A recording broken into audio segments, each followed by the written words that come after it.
At 12:55 on the afternoon of Saturday the 25th of April 1987, Sir Maurice Gibson and his wife Cecily crossed the border at Killeen in a maroon Ford Cortina they had collected from the ferry at Dún Laoghaire that morning. They had been on holiday in continental Europe. The Garda Síochána escort that had carried them to the border had just turned back into the Republic. The RUC escort that was supposed to meet them on the northern side had been instructed to wait 4 miles up the road at the Carrickdale Hotel. Sir Maurice Gibson was the Lord Justice of Appeal for Northern Ireland. His Cortina drove for 200 yards beyond the border post and over a culvert. The £500 device buried in that culvert had been wired to a command-detonation point on the southern side, and the man pressing the plunger that afternoon would, in less than 2 weeks, be dead at Loughgall. That is the version that came down through the years. The contemporary press reports, the Sunday papers, the Hansard exchange, the Corey report, they would refine almost every detail of it. The car was not maroon. The device was not in the culvert. The plunger did not exist, because the wire did not exist. What did exist, what no version of the story has ever softened, is the moment. The car, the wife, the judge, the road. The 4 miles of unattended tarmac between the Garda turnaround and the RUC checkpoint. The blast pattern that came down out of the bushes at the speed of radio and ended both lives without warning. And the 13 days. The 13 days that begin in a crater on the main road between Dublin and Belfast and end against a wall outside an RUC station in a small Armagh village called Loughgall. This is the story of those 13 days. Sir Maurice Gibson was 73 years old that morning. He had been born on the 1st of May 1913 in Belfast. He would be dead 6 days before his 74th birthday. He had been a judge of the High Court of Northern Ireland since 1968. He had been a Lord Justice of Appeal since 1975. The Lord Chief Justice, Sir Robert Lowry, in that year, was the only judge in Northern Ireland senior to him. Lady Cecily Gibson was 67. Her maiden name was Johnson. They had 2 children. They had a holiday home in County Donegal that had been burned to the ground by arsonists in July 1984, a few weeks after a judgment Sir Maurice Gibson handed down in a diplock court in Belfast. The judgment was the reason the IRA wanted him dead. In November 1982, 3 Royal Ulster Constabulary officers from a specialised covert unit called the Headquarters Mobile Support Unit, the HMSU, had set up an armed checkpoint at Tullygally Road East near Loughgall in County Armagh. A car approached. The car did not stop. The officers opened fire. The car carried 3 men. Their names were Eugene Toman, Sean Burns and Gervais McCurr. All 3 were provisional IRA members. None of them was armed at the moment of his death. The RUC officers fired 109 rounds into the car. All 3 men were taken down. The shooting was one of 3 incidents in November and December 1982 in which the HMSU lost 6 Republican paramilitaries. All 6 were unarmed. The pattern attracted the attention of a man called John Stalker, the Deputy Chief Constable of Greater Manchester Police, who would arrive in Belfast in May 1984 with a remit to investigate. By the time Stalker arrived, the Tullygally Road case had already gone through the diplock court system. The 3 RUC officers had been charged with the targeting of Eugene Toman. In June 1984, sitting without a jury, Lord Justice Maurice Gibson acquitted them. His ruling did more than acquit. It commended. "I regard each of the accused," Gibson said from the bench, "as absolutely blameless in this matter." And he commended the officers in open court for their courage and determination in bringing the 3 deceased men to justice. To the final court of justice. The phrase, "to the final court of justice," was the phrase that finished him. What no one in Sir Maurice's car knew 3 years later was that the IRA had been waiting in the bushes on the southern side of the border for 14 days. He understood immediately what he had said. He issued a public clarification. He did not, he said, mean to endorse a lethal force policy. He had ruled on the evidence. The evidence had not supported a targeting conviction. The acquittal was correct in law. The commendation, he tried to explain, was for the officer's willingness to act under fire, not for the targeting itself. The clarification did not land. The nationalist press attacked him. The Northern Catholic community attacked him. His holiday home in Dún Laoghaire was burned. And a name, Sir Maurice Gibson, Lord Justice of Appeal, was added to a list that the IRA had been compiling since at least 1974, a list of senior judicial targets. He would be on that list for 2 years and 10 months before his name came up. The holiday that ended at the border was a continental one. The Gibsons crossed the English Channel on a ferry. They drove through France. They came back through the Irish Sea on the Liverpool to Dublin route. They drove their Ford Escort up the main road north out of Dublin. They were not travelling alone. The Garda Síochána had assigned 2 detectives, Detective Gardaí Mostyn and Shovlin, to escort the car from the Dublin ferry terminal to the border. The escort arrangement was routine. It had been used before. The detectives drove the Gibsons as far as the Dromad border customs post, which sits on the southern side of the line, then handed them over. On the northern side, the RUC escort that was meant to pick them up was not at the border. It was waiting by arrangement at a hotel called the Carrickdale, 4 miles to the north on the road to Newry. That 4-mile gap is the operational detail the release documents have never fully explained. Toby Harnden, in his 1999 book on the South Armagh IRA, Bandit Country, names the Carrickdale as the RUC rendezvous point and names the 4 miles. The reasoning for the drop-back distance, whether it was to avoid drawing IRA attention to the meet, whether it was to spare the escort detail border zone exposure, whether it was a misjudgment of risk in a known operational area, has been partially released and never definitively settled.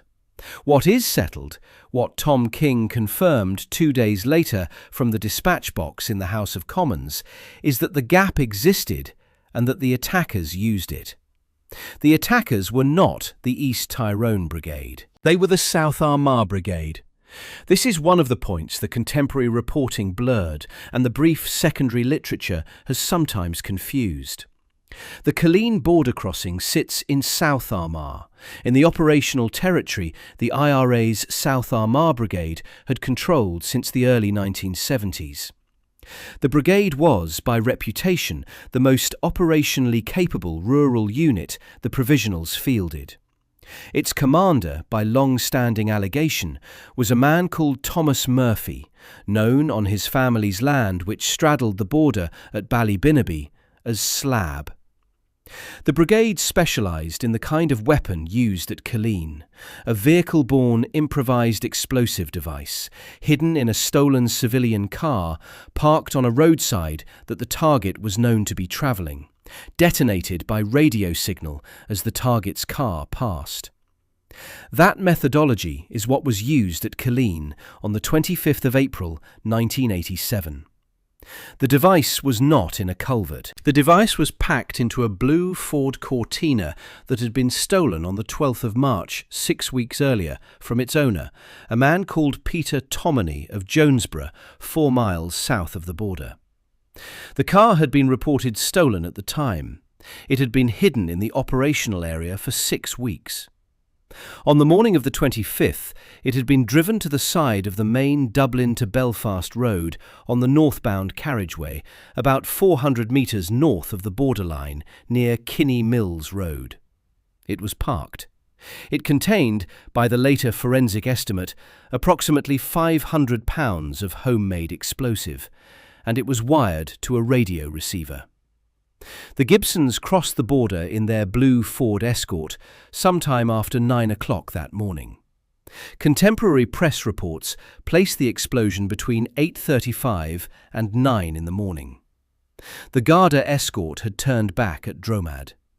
The Carrickdale RUC escort was 4 miles ahead, waiting. The road in between was empty.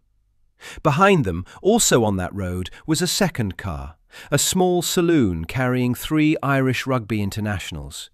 Their names were Nigel Carr, David Irwin and Philip Rainey.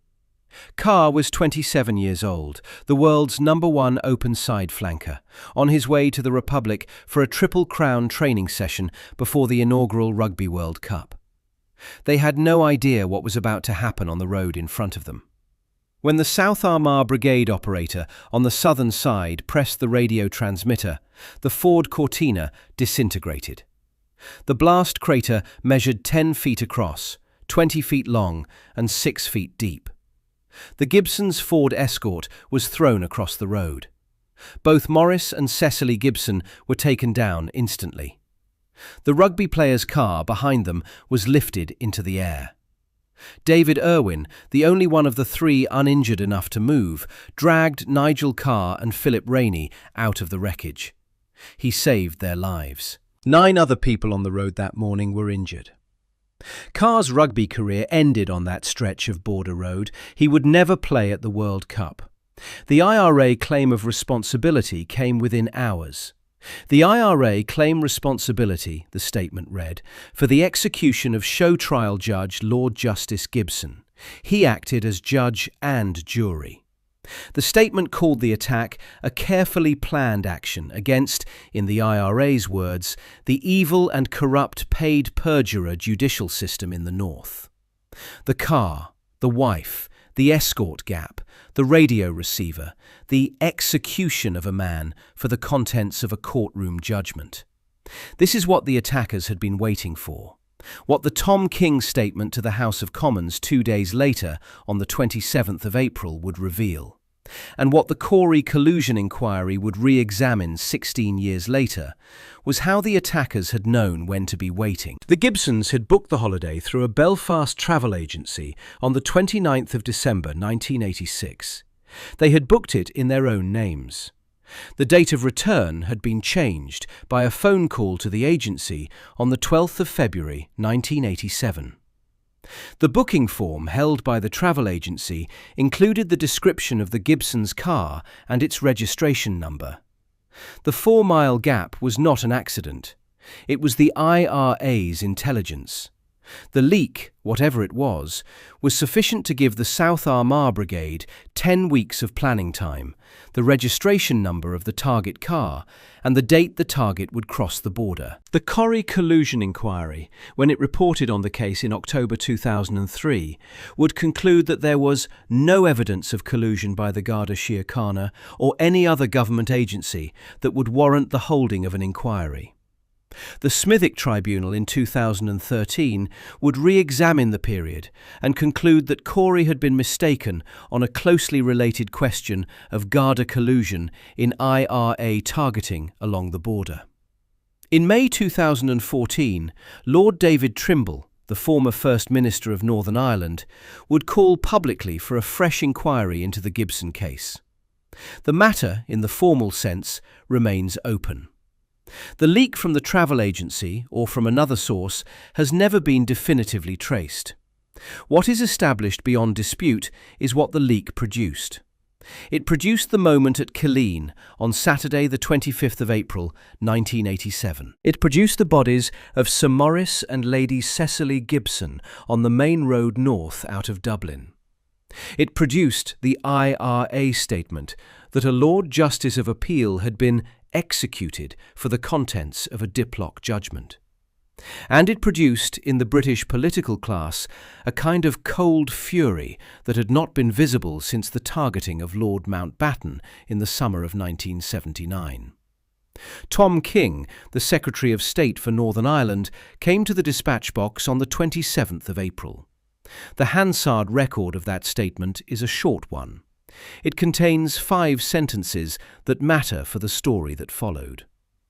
The targeting of Lord Justice Gibson and Lady Gibson, King said, is the targeting of a distinguished and brave member of the Northern Ireland judiciary. He then gave the operational facts. The explosives, he said, were in a blue Cortina car, which had been reported stolen a month ago in South Armagh. The bookings, he said, were made in their own names through a travel agency in Belfast on the 29th of December, and on the 12th of February a change was made to the date of their return. The booking form included the description and registration number of the car. The detonation, he said, appears to have been by radio signal. And then King said the thing the IRA had said in the statement first, in his own different language. The clear purpose of the IRA at this time is to undermine the morale of the security forces, to increase tension and hatred between the communities. It was the last sentence that mattered most. I am seriously considering, Tom King said, any proposals from the security forces about ways in which their efforts can be even more effective. That sentence is the bridge. Across the floor, Stuart Bell, the Labour Shadow Northern Ireland Secretary, replied with the line that the newspapers picked up. The devices and bullets of the IRA, Bell said, create widows and orphans, but add nothing significant to the political debate. The cross-bench feeling in that exchange was the closest the Westminster political class had come to unanimity on Northern Ireland in 2 years. The Anglo-Irish Agreement had been signed 18 months earlier. The Unionist community had spent 18 months protesting it. The Provisional IRA had spent 18 months trying to destroy it.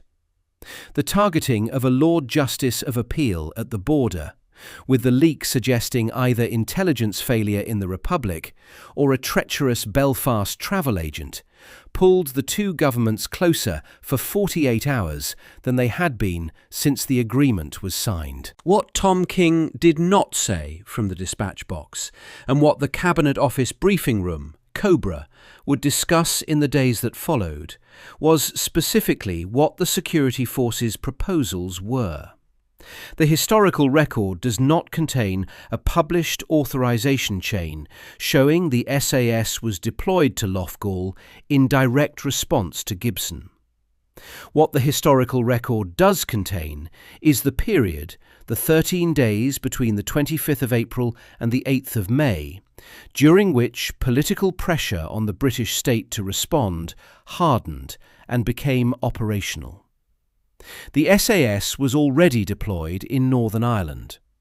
B Squadron of 22 SAS had been working out of Bessbrook Mill since the late 1970s under the operational control of the RUC's Tasking and Coordinating Group. What changed in those 13 days was the latitude. What changed was the patience for an ambush. The intelligence on the East Tyrone Brigade's next operation was, by then, already in. The British Special Branch had been watching the Loughgall RUC station plan develop for at least 10 days before it happened, possibly weeks.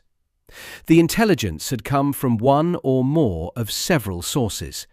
A telephone intercept on the East Tyrone Brigade's planning calls, routine surveillance by the DET, the cover name for 14 Intelligence Company, on known active service unit members, and, on the most disputed account, a special branch informant within the unit itself.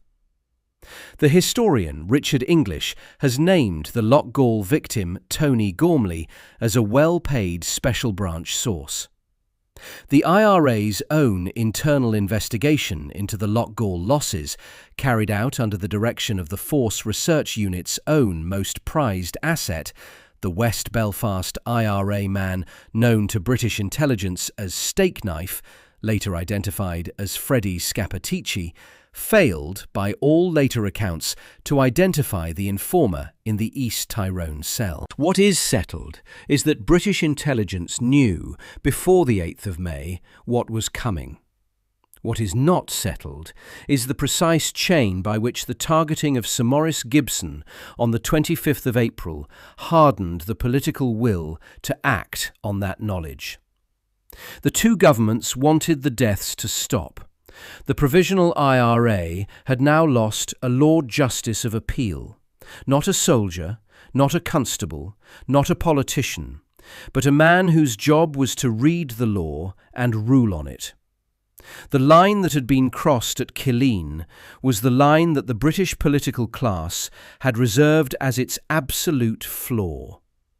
The patience for an ambush hardened in those 13 days. On the evening of Friday the 8th of May 1987, at 15 minutes past 7 in the evening, a blue Toyota Hiace van that had been stolen from a yard in Dungannon drove past the RUC station at Loughgall in County Armagh. Behind the van, a JCB excavator that had been taken from a farm at Lislasley Road carried a £200 device in its front bucket. The device was inside an oil drum. The driver of the JCB was Declan Arthurs of Galbally, County Tyrone. He was 21 years old. The unit commander in the passenger seat of the Toyota Hiace was Patrick Joseph Kelly of Dungannon. He was 30 years old. He had been born on the 19th of March, 1957. He had taken command of the East Tyrone Brigade in 1985. Under his command, the brigade had destroyed the RUC station at Ballygawley in December 1985 and the RUC station at the Birches near Portadown in August 1986. The Loughgall attack was meant to be the third in that sequence.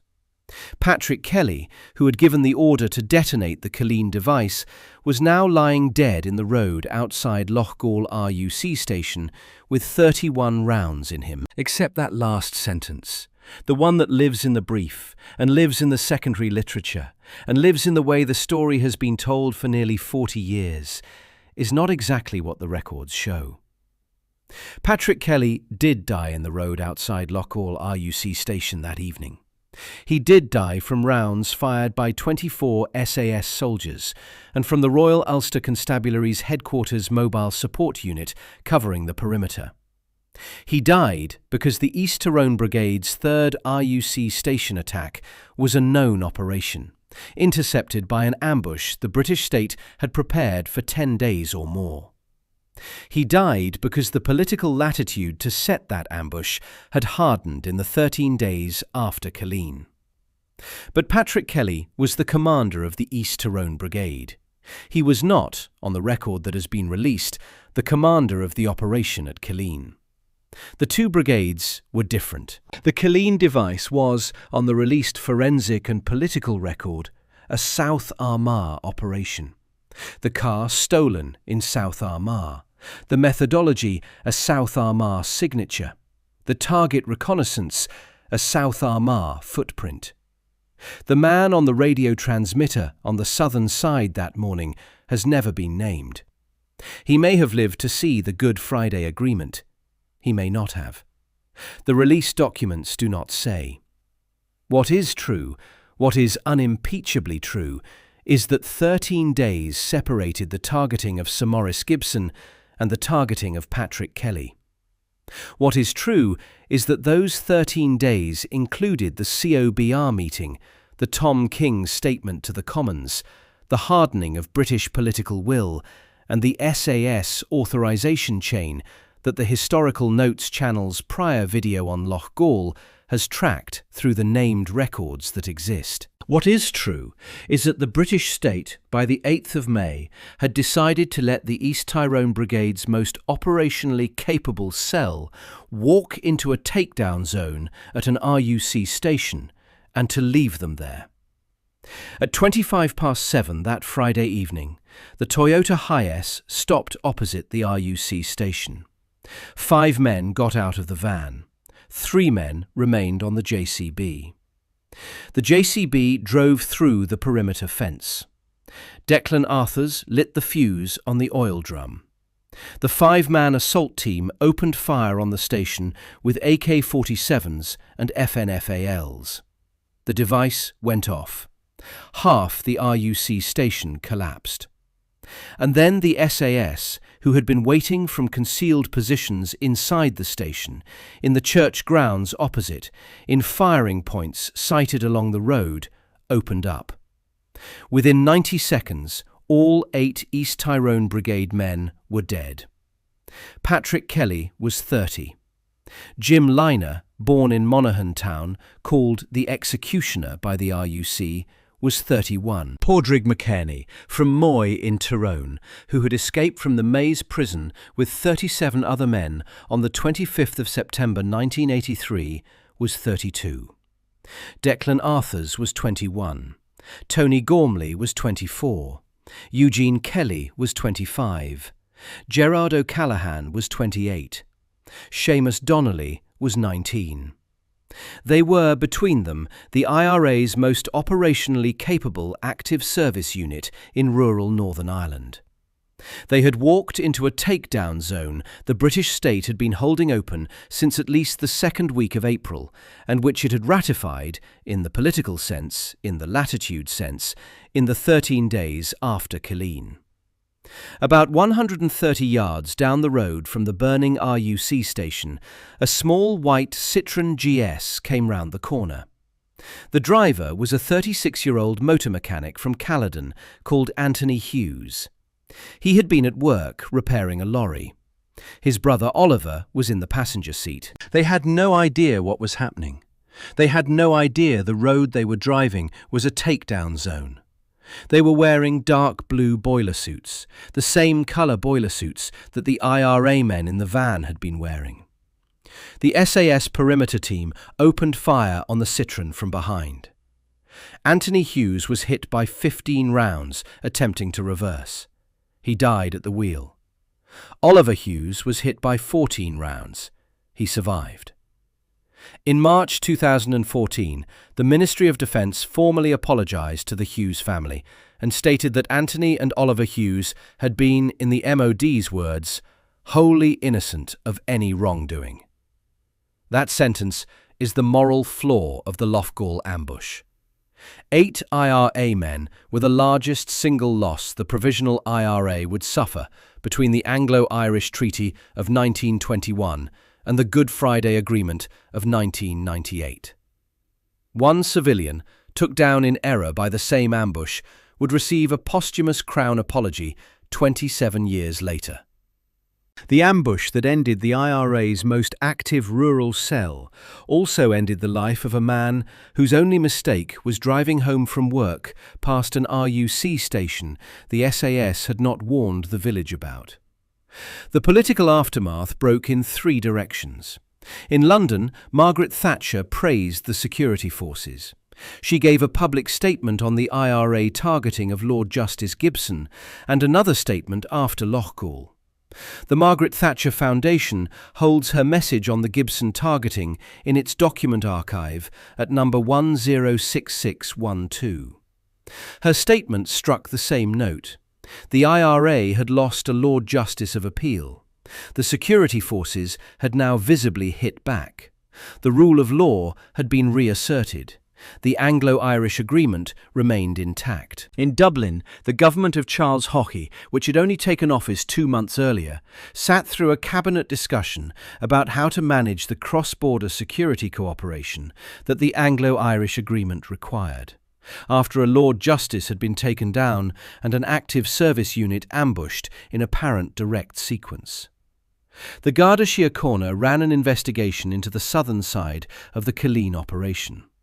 The investigation, when it eventually fed into the Corey report 16 years later, produced no named operator on the firing point. And in Loughgall, in the cemetery on the hillside that looks down across the border country where Sir Maurice Gibson had been taken down, his funeral was held in the days after the device. His wife was buried beside him. Cecily Gibson had been, by every account given by the survivors and by the surrounding family, what the IRA's own term of art called a soft target, meaning not the principal target, but in the geometry of the device, indistinguishable from the principal target. There was no statement from the provisional IRA expressing regret for her death. The IRA's only public statement called Sir Maurice Gibson's targeting an execution and said nothing about the wife in the passenger seat. What follows is the longer chain. The Gibson targeting produced the political pressure that produced the latitude for Loughgall.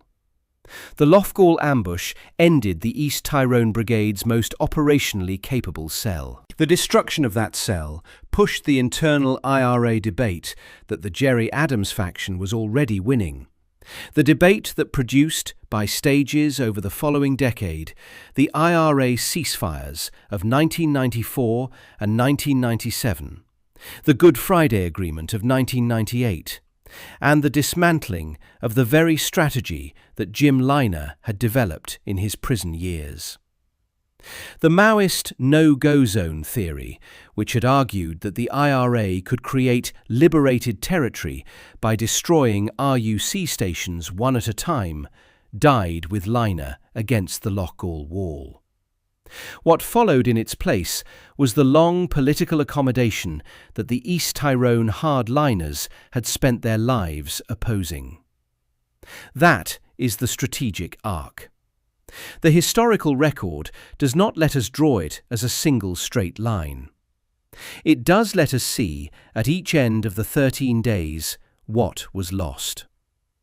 Patrick Kelly was 30 years old at Killeen on the 25th of April 1987. He was 30 years old at Loughgall on the 8th of May. 13 days separated the targeting of Sir Maurice Gibson and the targeting of Patrick Kelly. The same brigade, the same handful of men. The Lord Justice's grave is at Loughgall, 400 yards from where his car came apart. Patrick Kelly's grave is at Dungannon.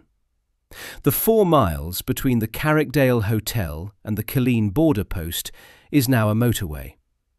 The men who waited those 4 miles for the Cortina that afternoon have, every single one of them, been dead for 39 years.